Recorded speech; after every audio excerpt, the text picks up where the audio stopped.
Shalom, selamat malam. Perkenalkan, nama saya Ahmad Saifullah Mukminin, NIM 2023-63044. Saya dari jurusan Teknik Pertambangan. Nah, di sini saya akan membuat video tentang tugas dari geologi struktur.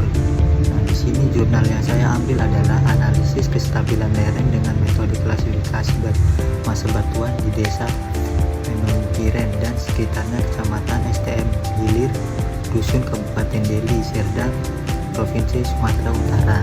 Nah, struktur geologi daerah penelitian. Nah, pembahasan struktur yang dimaksud terbagi dalam 3 bagian, yaitu sesar, kekar, dan pelapisan. Nah, yang pertama kekar. Pada daerah penelitian hanya ditemukan kekar yang terbentuk akibat proses tektonik struktur. Kekar yang terdapat pada umumnya pada batuan tufa yang ditemukan di sekitarnya di lereng. Nah, yang kedua pelapisan. Pelapisan pada daerah penelitian dapat dicirikan dengan bentuk yang tabular dan bersusun seperti gunting dan menerus, biasanya terjadi pada daerah alfian. Nah, karena itu dapat dikompakkan sebagai juga normal grading. Penampakan penjajaran material seperti bersusun denting disebabkan pengulangan energi transportasi. Nah, selanjutnya adalah metode penelitian. Metode yang digunakan dalam penelitian ini bersifat deskripsi, yaitu mengumpulkan informasi aktual secara rinci yang melukiskan gejala yang ada, mengidentifikasi masalah atau memeriksa kondisi dan praktik yang berlaku. Teknik pengumpulan dilakukan dengan 2 cara, yaitu data primer dan data sekunder, dengan penjelasan sebagai berikut. Data primer merupakan data yang diperoleh secara langsung dari hasil pengamatan di lapangan. Data primer yang terdapat pada penelitian adalah kemiringan lereng.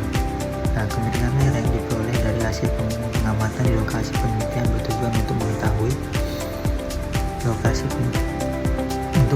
geometri lereng. Pengukuran lereng dilakukan dengan mengukur kemiringan.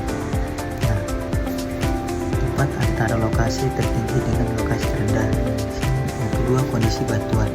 Kondisi batuan yang berguna untuk mengetahui kondisi air tanah yang terbentuk, merupakan penyebab utama kegagalan pengaliran air tanah.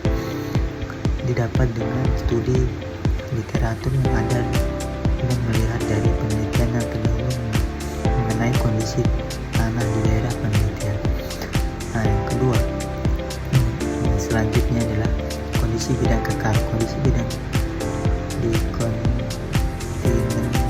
atau kekar berguna sebagai salah satu parameter yang dibutuhkan dalam analisis RMR.